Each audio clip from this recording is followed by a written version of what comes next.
நேயர்களே வணக்கம். நான் உங்கள் மார்ஷல். இன்றைய சிறப்பு நேர்காணலுக்காக முன்னாள் முதலமைச்சர் பன்னீர்செல்வம் அவருடைய ஆதரவாளர் கவிஞர் கண்ணன்ஜி இணைந்திருக்கிறார். வாருங்களோடு பேசுவோம். சார் வணக்கம். வணக்கம் மார்ஷல், நல்லா இருக்கீங்களா? நல்லா இருக்கேன் சார், நீங்க நல்லா இருக்கீங்களா? சிறப்பு சிறப்பு, சொல்லுங்க. 3 முறை தமிழ்நாட்டு முதலமைச்சராக இருந்தவர் திரு பன்னீர்செல்வம் அவர்கள். அனைத்து இந்திய அண்ணா திராவிட முன்னேற்ற கழகத்தின் முக்கிய பொறுப்பு, நம்பர் 1 பொறுப்புல இருந்தாரு, ஒருங்கிணைப்பாளர் பொறுப்பு. அப்படியெல்லாம் இருந்தவர் நேற்று சட்டப்பேரவை வளாகத்தில் மீண்டும் திமுக ஆட்சிக்கு வரும் என்கிறார். 5 ஆண்டுகால ஆட்சியை குறித்து முதலமைச்சர் ஸ்டாலின் அவர்களை போய் பாராட்டி பூங்கொத்து கொடுத்துட்டு வந்தேன்றாரு. அவருடைய ஆதரவு எம்எல்ஏ ஒருத்தர் மீண்டும் திமுக ஆட்சிக்கு வர்றதுக்கு ஆதரவு அளிக்கிறார் தான் சொல்றாரு. எப்படி பாக்குறது இதெல்லாம்? கள நிலவரம் என்ன என்பதை கச்சிதமாக சொல்லியிருக்கிறார் என்றுதான் பார்க்க முடிகிறது. எங்கெல்லாம் திமுக ஆட்சியை, அதனுடைய அதிகார துஷ்பிரயோகத்தை சுட்டிக்காட்ட வேண்டுமோ, அறிக்கைகள் மூலம் கண்டிக்க வேண்டுமோ, அங்கெல்லாம் கண்டித்திருக்கிறார். பொதுவாக பார்த்தால் ஒரு ஆட்சியினுடைய நிறைவு எப்படி இருக்கிறது என்று பார்த்தால்,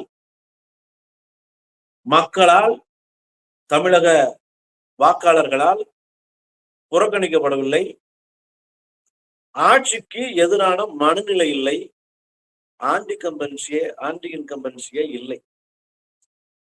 அதனால் மக்களின் கருத்தை பிரதிபலிக்கிறார் என்றுதான் பார்க்க முடியும். சார், அதிமுக திமுகவை எதிர்த்தே தொடங்கிய ஒரு இயக்கம்.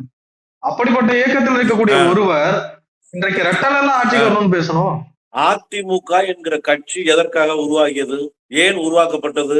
ஐயா கலைஞர் கருணாநிதி அவர்களுக்கும் புரட்சி தலைவர் எம்ஜிஆர் அவர்களுக்கும் ஏற்பட்ட கருத்து வேறுபாடு இல்லை, அதிகார முரண்பாடு. இதுல இருந்து தானே அதிமுக உருவாகிறது. அண்ணா கொள்கையை பின்பற்றாமல் கருணாநிதி அவர்கள் செயல்படுகிறார் என்றுதானே எம்ஜிஆர் குற்றச்சாட்டு சுமத்தி அதிமுகவை ஆரம்பித்தார். எம்ஜிஆர் ஆரம்பித்த அதிமுகவை புரட்சி தலைவி அம்மா அவர்கள் சீரும் சிறப்புமாக வழிநடத்தினார். அண்ணாயிசம் தான் எங்களுடைய கொள்கை, திராவிடம்தான் எங்களுடைய ஆன்மா, இருமொழி கொள்கை, மாநில சுயாட்சி, சமரசம் இல்லாத சமூக நீதி, இதுதானே அதிமுகவுக்கும் திமுகவுக்கும் கொள்கையாக இருக்கிறது.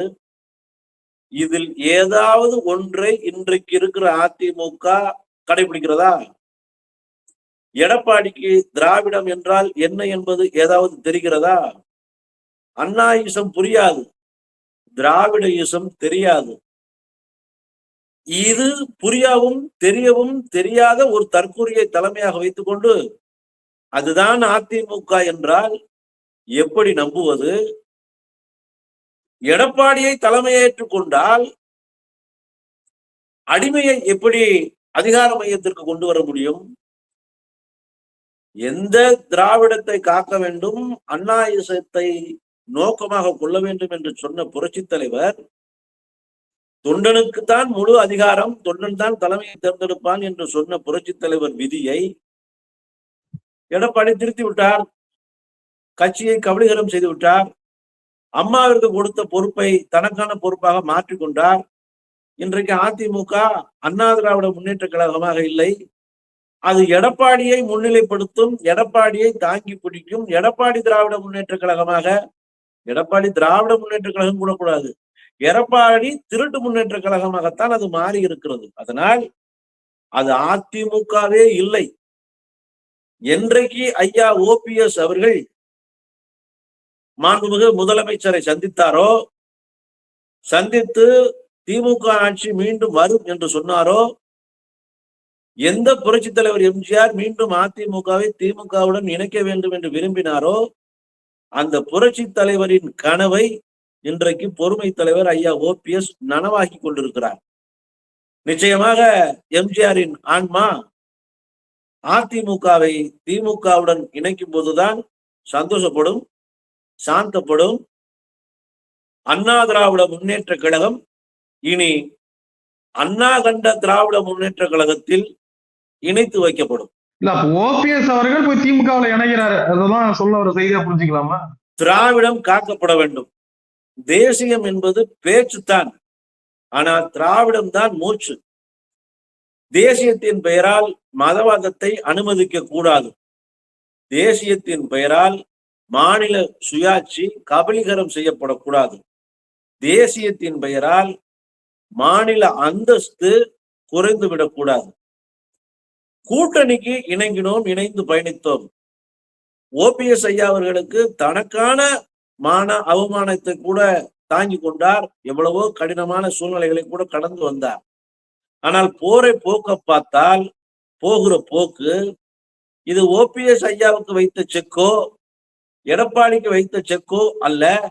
இது ஒட்டுமொத்த தமிழகத்திற்கும் திராவிட சிந்தனைக்குமான செக்காகத்தான் பாஜக தன்னுடைய பயணத்தை தொடர்ந்து மேற்கொண்டிருக்கிறது. அதனால் மாநிலத்தை காக்க வேண்டும், மாநில சுயாட்சியை மீட்க வேண்டும், திராவிடமே நமது பிரதான நோக்கத்தை தொடர்ந்து கடைபிடிக்க வேண்டும் என்றால் திமுகவை ஆதரிப்பதை தவிர அல்ல, திமுகவை ஏற்றுக்கொள்வதை தவிர திராவிடனுக்கு, தமிழக மக்களுக்கு வேறு வழி இல்லை. இதை எப்படி புரிஞ்சுக்கிறாங்கன்னா, ஓபிஎஸ்க்கு வேற வாய்ப்பே இல்லை, எல்லாரும் கைவிட்டுட்டாங்க, கடைசியில இருக்கிற ஒரே வாய்ப்பு திமுக தான், திமுகவில் இணைஞ்சிடுறாரு. 1979 அதிமுகவை ஆரம்பித்து விட்ட புரட்சி தலைவர் எம்ஜிஆர் அவர்கள் 77 முதலமைச்சராகி, அறுதி பெரும்பான்மையுடன் முதலமைச்சராகி ஆட்சிக்கு வந்த 2 ஆண்டுகளில் திமுகவுடன் அதிமுகவை இணைக்க வேண்டும் என்றுதான் பேசியிருக்கிறார். அதற்கான முயற்சியை, முன்னெடுப்பை எடுத்து செயல்படுத்தி விட்டார்கள். அந்த வரலாறு தெரியுமா? இன்னைக்கு நிறைய பேருக்கு அது தெரியாது. என்னது, அதிமுக திமுகவோட இணைய போதா? இணைஞ்சிருச்சா? எம்ஜிஆர் இப்படி எல்லாம் சொல்லியிருக்காரா என்றால், இந்த இணைப்பு பேச்சுவார்த்தையை நடத்திய அன்றைக்கு இருந்த பிஜு பட்நாயக் மத்திய அமைச்சர், இப்ப ஒடிசால இருக்கக்கூடிய நவீன் பட்நாயக்கனுடைய அப்பா பிஜு பட்நாயக் அவர்கள் இணைப்பிற்கான முன்னெடுப்பை எடுத்தார். எம்ஜிஆர் சொன்ன வார்த்தை என்ன தெரியுமா? அதிமுக திமுக இணைப்பு பேச்சுவார்த்தை என்பது அரசியலில் மன நிம்மதியையும் மன நிறைவோடு மக்கள் நல திட்டங்களில் முழு கவனத்தையும் நான் செலுத்த உதவிடும் என்பதை புரட்சி தலைவர் எம்ஜிஆர் அவர்கள் சொன்னதாக, பதிய வைத்ததாக பிஜு பட்நாயக் சொல்லியிருக்கிறார். இதற்கான முன்னெடுப்பும் எடுக்கப்பட்டது. எம்ஜிஆர் வீட்டுல பேச்சு, ஐயா கருணாநிதி வீட்டுல பேச்சு, டெல்லியில பிஜு பட்நாயக் கூட பேச்சுவார்த்தை நடந்தது. அன்னைக்கு இருந்த சரண் சிங் பிரதமரை சந்தித்து விட்டு எம்ஜிஆர் அவர்கள் பிஜு பட்நாயக்கை சந்திச்சு பேசியிருக்கிறாரு. மத்திய அமைச்சராக இருந்த பிஜு பட்நாயக் தமிழகத்துக்கு வந்து ஐயா கருணாநிதி வீட்டுல போய் சந்திச்சு பேசியிருக்கிறாரு. டி நகர்ல இருந்த புரட்சி தலைவர் வீட்டுல போய் பேசி 2 பேர்த்தையும் இணைச்சு வச்சு மனமகிழ்ச்சியுடன் இந்த இணைப்பு நடந்து, இந்த இணைப்புக்கான பேச்சுவார்த்தை முன்னெடுக்கப்பட்டு விட்டது. இந்த இணைப்பு கிட்டத்தட்ட நிறைவேறும் தருவாவுக்கே வந்து விட்டது. எதன் அடிப்படையில்? ஒரு 4 கண்டிஷன் போட்டாங்க. அதிமுக திமுக இணைக்கணும் அப்படிங்கிறதுக்கு. அதிமுக திமுக என இயங்கும் 2 கட்சிகளும் இனி திராவிட முன்னேற்ற கழகம் என்ற பெயரில் இயங்கும். 2வது பாயிண்ட், அதிமுக பயன்படுத்தும் அண்ணா படம் பொறித்த கொடியை இனி திமுகவின் அதிகாரப்பூர்வமான கொடியாக ஏற்று திராவிட முன்னேற்ற கழகத்தினுடைய கொடியாக அதை பயன்படுத்தும். திமுக அதிமுக இணைப்பிற்கு பிறகு முதலமைச்சராக எம்ஜிஆர் அவர்களே தொடர்ந்து நீடிப்பார். 2 கட்சிகளும் இணைந்து விட்டது என்பதற்காக திமுகவில் உள்ள எந்த சட்டமன்ற உறுப்பினர்கள் எவருக்கும் உடனடியாக அமைச்சர் பதவி வழங்க எந்த அவசியமும் இல்லை. 5வது பாயிண்ட், 2 கட்சிகளும் இணைந்த பிறகு உரிய நேரத்தில் கழகத் தலைவர், பொதுச் செயலாளர், பொருளாளர் மற்றும் நிர்வாக பொறுப்புகள் குறித்து பொதுக்குழு கூட்டி முடிவெடுத்துக் கொள்ளலாம். 6வது பாயிண்ட், எம்ஜிஆர் தலைமையிலான ஆட்சியில் இடஒதுக்கீட்டில் கொண்டு வரப்பட்டுள்ள பொருளாதார உச்சவரம்பான 9,000 ரூபாய் உச்சவரம்பு ஆணையினை உடனடியாக திரும்ப பெற வேண்டும். இடஒதுக்கீட்டில் பொருளாதாரத்தை புகுத்தக்கூடாது. இடஒதுக்கீடு ஜாதியின் அடிப்படையில் மட்டுமே கொடுக்கப்பட வேண்டும் என்பதை ஏற்றுக்கொண்டு இந்த 6 விஷயங்களை முன்னெடுத்து அதிமுக திமுக இணைப்பு ஏற்படுத்தப்பட்டது. இந்த இணைப்பு ஏன் ஏற்படுத்தப்பட வேண்டும்? எதற்காக எம்ஜிஆர் இதை விரும்பினார்? எதற்காக கருணாநிதி அவர்கள் இதை ஏற்றுக்கொண்டார் என்றால், இன்றைக்கு பாஜக செய்கிற அதிகார துஷ்பிரயோகம், மாநில கட்சிகளையும் மாநில ஆட்சியையும் ஏதோ நகராட்சி நிர்வாகம் போல் நடத்த முயற்சிக்கிறார்கள் அல்ல இந்த காங்கிரஸ். இன்றைக்கு இருக்கிற பாஜக, அன்றைக்கு இருந்த காங்கிரஸ். இதே வேலையைத்தான் காங்கிரசும் செய்தது. அதனால் மத்தியில் இருக்கக்கூடிய கட்சி ஏகமனதான அதிகாரத்தை பெற்றுவிட்டால், அதிகாரத்தின் உச்சத்திற்கு அவர் சென்று விட்டால், மாநில கட்சிகளை ஒடுக்கி விடுவார்கள், நசுக்கி விடுவார்கள். மாநில கட்சிகள் பலமான கட்சியாக இருக்க வேண்டும், பலம் பொருந்த கட்சியாக செயல்பட வேண்டும் என்பதற்காக மத்தியில் இருக்கக்கூடிய மொரார்ஜி தேசாய், பிஜு பட்நாயக் போன்ற தலைவர்கள் யோசித்து, இதற்காக தமிழகத்தில் அதிமுகவை திமுகவை இணைத்து காங்கிரசுக்கு எதிர்ப்பான வலுவான இயக்கத்தை உருவாக்க வேண்டும். இவர்கள் இருவரும் பிரிந்திருந்தால் காங்கிரஸ் வலுவான கட்சியாக மாறி மீண்டும் மாநில கட்சிகளை நசுக்குவார்கள் என்கிற அந்த சிந்தனை செயல்பாட்டினை கருத்தில் கொண்டுதான் அதிமுக திமுகவை இணைப்பை முன்னெடுத்தார்கள், ஏற்படுத்தினார்கள். கிட்டத்தட்ட எல்லா 6 கோரிக்கைகளும் ஏற்றுக்கொள்ளப்பட்டு இருதரப்பிலும் ஒத்துக்கொள்ளப்பட்டு இணைப்பு உறுதி என்கிற நிலைப்பாட்டில் எம்ஜிஆரும் கலைஞரும் பேட்டியை கொடுத்து விட்டார்கள். ஆனால் வேலூர் பொதுக்கூட்டம், பேச்சுவார்த்தை நடத்திய மறுநாள் வேலூரில் பொதுக்கூட்டம். அந்த கூட்டத்திற்கு செல்லுவதற்கு முன்பாக மூப்பனார் அவர்கள், ஜி.கே. மூப்பனார் அவர்கள் எம்ஜிஆரை சந்தித்து, நீங்கள் ஆட்சியில் கட்சியில் தனிப்பெரும்பான்மை பெற்று விட்டீர்கள், அதனால் உங்கள் கட்சியை திமுகவில் இணைக்க வேண்டிய எந்த அவசியமும் இல்லை, இது ஹைகமாண்டினுடைய எதிர்பார்ப்பு, நீங்க கருணாநிதியோட போய் சேரக்கூடாது, உங்க கூடத்தே மத்திய அரசு கூட்டணியில் இருக்கிறதே, நீங்க தான் மாநில அரசில் இருக்கிறீங்களே, இனிமே திமுக தயவே நம்மளுக்கு தேவையில்லை, இப்ப சொல்றாங்கல்ல பிஜேபி டபுள் இன்ஜின் சர்க்காரோட நம்ம பயணிப்போம், மத்தியில உங்களுக்கு எல்லா சப்போர்ட்டும் முழு சப்போர்ட்டும் கிடைக்குன்னு சொல்லி அவர் கொஞ்சம் மண்டைய கழுவி இருக்கிறாரு. அப்படி ஒரு தகவலும் வெளியில் வந்திருக்கிறது. கூட்டத்துக்கு போகும்போது புரட்சி தலைவரின் காரில் பயணித்த பன்ருட்டி ராமச்சந்திரன், இன்றைக்கும் அவர் உயிருடன் இருக்கிறார். அந்த ராமச்சந்திரன் என்பவர் புரட்சி தலைவருடன் பயணித்து, எல்லாரும் நம்ம இணைப்பு வேண்டாம், இணைப்பு வைக்க வேண்டாம், திமுகவோட எந்த இணைப்பும் நம்மளுக்கு இப்ப தேவை கிடையாது, திமுக தயவே இல்லாம நம்ம வெற்றி பெற்றுட்டோம், அதனால திமுகவே வேண்டாம், நம்மளும் காங்கிரசுமா பயணிப்போங்கிற மூப்பனார் சொன்ன கருத்தை அப்படியே அவர் வழிமொழிந்தார். இவர் முன்மொழிந்தார், அவர் வழிமொழிந்தால். இதற்கு முன்பாகவே இவர்கள் பேசிவிட்டார்கள். இவர்களுக்கு பன்ருட்டிக்கு மத்தியில் இருந்து தொடர்பு ஏற்பட்டு அந்த தொடர்பிற்கு அவர் அன்றைக்கே அடிபணிய ஆரம்பித்து விட்டார்.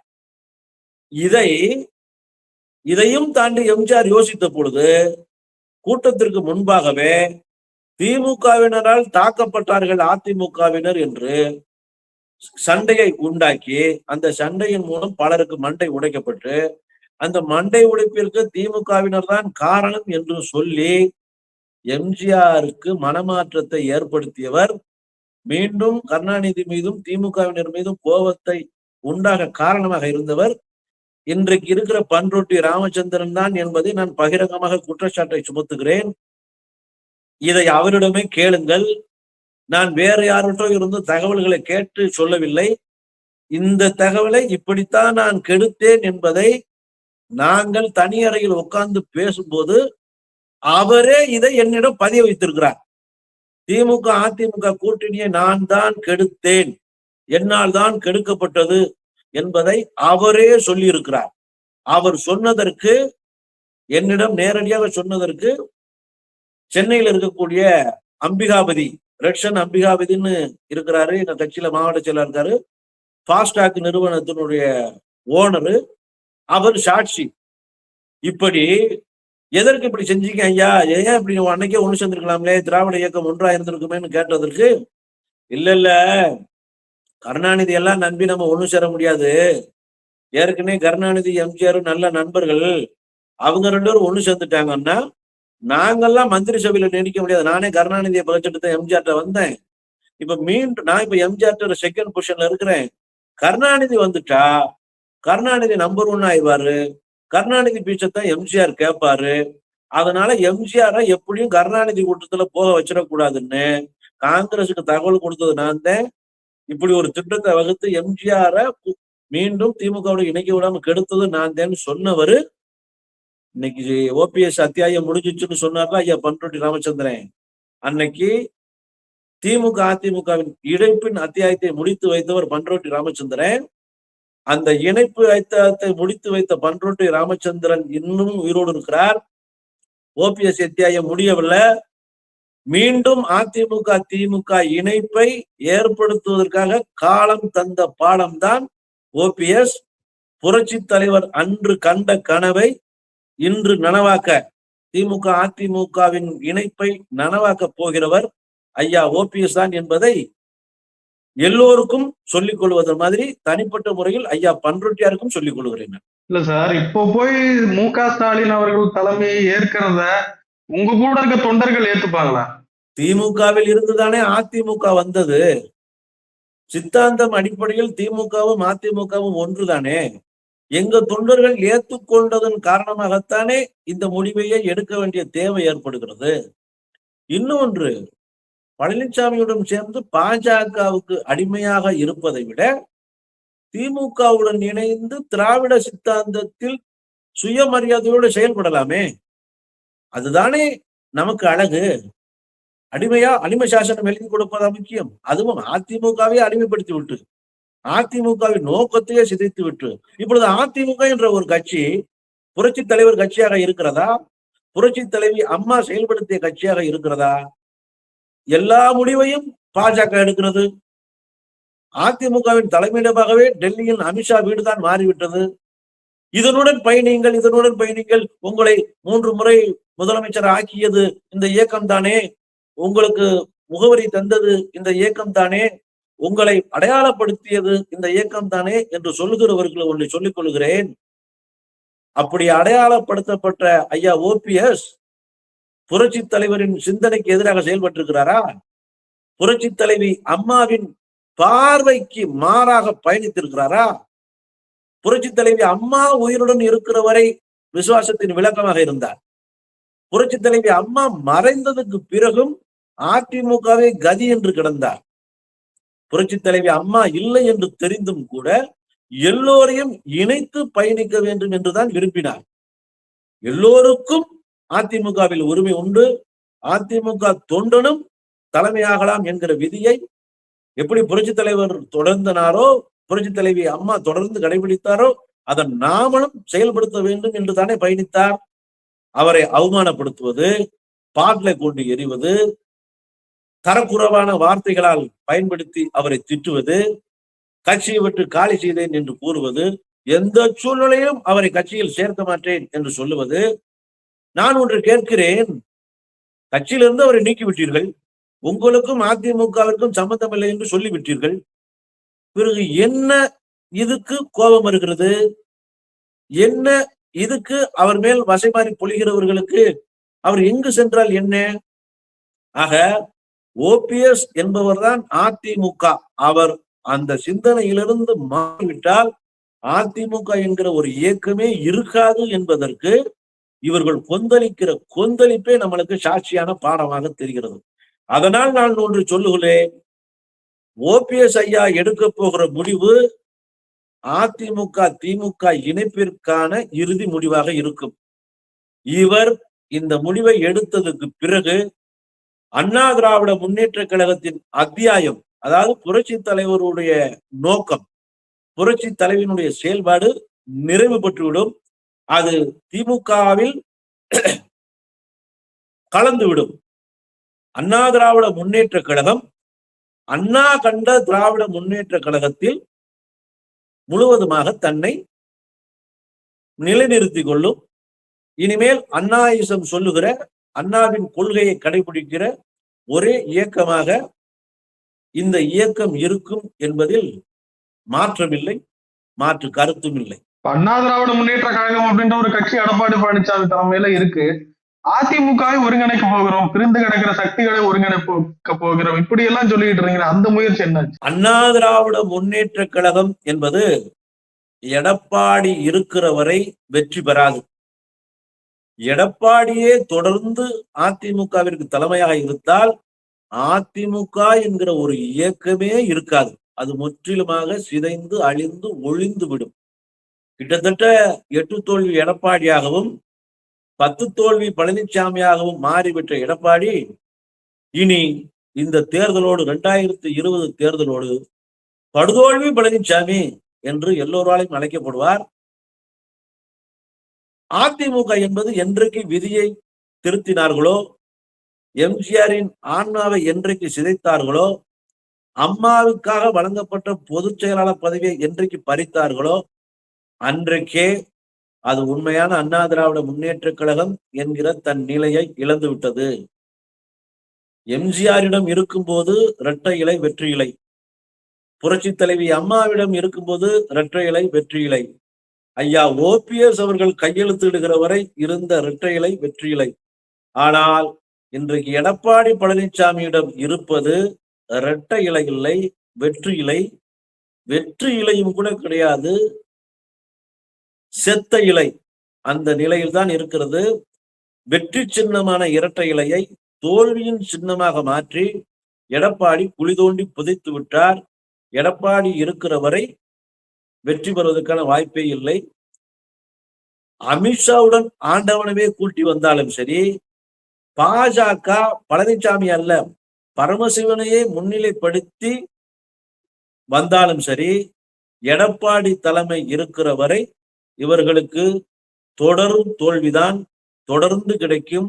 அதுவும் இந்த தேர்தலில் 2026 சட்டமன்ற தேர்தலில் படுதோல்வியைத்தான் பழனிசாமிக்கு தமிழக மக்கள் பரிசளிப்பார். இன்னொரு பக்கத்தில் சசிகலா அவர்களை பாத்தீங்களா, இன்னமும் போராடிட்டு இருக்காங்க, விடவே மாட்டான்றாங்க. திமுகவை எதிர்த்து களமாடுவேன், நான் இருக்கிறேன் அப்படின்னு சொல்லிட்டு இப்ப அவங்க ஏதோ சம்திங் பண்ண போறாங்களா 24ஆம் தேதி. சசிகலா அம்மா எதிர்க்க வேண்டியது இப்பொழுது திமுகவே அல்ல.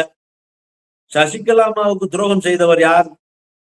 சசிகலா அம்மாவின் காலை கழுவி காலை நக்கி பிழைத்தவர் யார்? காலில் தவழ்ந்து ஊர்ந்து பயணித்தவர் யார்? தன்னை சூரியனை பார்த்து குறைக்கிற நாய் என்று சொல்லியவர் யார்? அவரைத்தானே முதலில் எதிர்க்க வேண்டும். அவர்தானே எதிரியாகவும் துரோகியாகவும் மாறி இருக்கிறார். அம்மா ஆட்சியை எப்படி கொண்டு வருவீர்கள்? எடப்பாடியை வைத்துக் கொண்டா? அம்மாவையே சிதைத்து சின்னாபின்னப்படுத்திய எடப்பாடி, எம்ஜிஆரின் இயக்கத்தையே சிதைத்து சின்னாபின்னப்படுத்திய எடப்பாடி, சசிகலா அவர்களுக்கு நேரடி துரோகத்தை செய்த எடப்பாடி, இவரை வைத்துக் கொண்டு இவர்கள் அம்மாவின் ஆட்சியை எப்படி கொண்டு வருவார்கள்? எப்படி கொண்டு வர முடியும்? இவர்கள் எதிர்க்க வேண்டியது, இவர்கள் தூக்கி எறியப்பட வேண்டியது எடப்பாடி என்கிற ஒரு பட்சை துரோகியத்தான். இன்னமும் திமுகவை எப்படி எதிர்க்க முடியும்? அதிமுகவை பலப்படுத்தாமல் திமுகவை எப்படி எதிர்ப்பது? எடப்பாடி இருக்கும் தண்ணிக்கு அதிமுக பலப்படுமா? படாது. பயனுக்கு பயன் தராது. அதாவது ஒரு குடும்பம், கட்டுக்கோப்பான குடும்பம். குடும்பத் தலைவன் புரட்சி தலைவர் எம்ஜிஆர், குடும்பத் தலைவி புரட்சி தலைவி அம்மா, அதிமுக தொண்டர்கள் எல்லாம் அந்த குடும்ப உறுப்பினர்கள். இப்படித்தான் 3 தலைமுறையாக பயணித்துக் கொண்டிருக்கிறோம். ஆனால் இன்றைக்கு புரட்சி தலைவர் உயிருடன் இல்லை, புரட்சி தலைவி உயிருடன் இல்லை. இப்ப இருக்கிற பங்காளிகள் எல்லாம் பகையாளிகளாக மாறிவிட்டார்கள். எதிரியை வீழ்த்துவதற்கு பதிலாக சொந்த பங்காளிகளையே பகையாளிகளாக ஆக்குகிறார்கள். சொந்த வீட்டிலேயே சூனியத்தை வைத்துக் கொள்கிறார்கள். சொந்த வீட்டிலே தீ வைத்து விட்டு அதில் குளிர்காய முற்படுகிறார்கள். இவர்கள் எப்படி வீட்டை காக்க முடியாதவர்கள் நாட்டை எப்படி காப்பார்கள்? எல்லோருக்குமே சுயநலம், யாருக்குமே பொதுநலம் இல்லை. அப்படி என்றால் எப்படி இந்த இயக்கம் மீண்டும் தன்னுடைய இருப்பை தக்க வைத்துக் கொள்ளும்? புரட்சி தலைவர் போல் வள்ளல் சிந்தனை யாருக்காவது இருக்கிறதா? புரட்சி தலைவி போல் வாரி வழங்கக்கூடிய பக்குவம் இருக்கிறதா? மக்களை ஈர்க்கிற அளவுக்கு யாரிடமா சக்தி இருக்கிறதா? இதெல்லாம் எதுவும் இல்லை. இதை தெரிந்தும் தெரியாமலும் கண்ணை மூடிக்கொண்டு, பூனை கண்ணை மூடிக்கொண்டு உலகம் இருண்டது என்று சொல்வதை போல் தனக்கென்று ஒரு கூட்டம், தனக்கென்று ஒரு அதிகாரம் இல்லாததை இருக்கிறது போல் கனவு கொண்டு இருக்கிறார்கள். அதனால் புரட்சி தலைவருடன் புரட்சி தலைவருடன் ஐயா OPS உடன் அதிமுக என்ற அத்தியாயம் முடிந்தது. இனி அதிமுக மீண்டும் தன் நிலையை அடைவதற்கான வாய்ப்பே இல்லை. எடப்பாடி இருக்கும் வரை எடப்பாடியின் காலம் அதிமுகவின் இருண்ட காலம். எடப்பாடியுடன் அதிமுகவின் அத்தியாயம் முடிந்து போகும். நிறைய விஷயங்களை பயிர்ந்து முடியும். ரொம்ப நன்றி. நன்றி, வணக்கம்.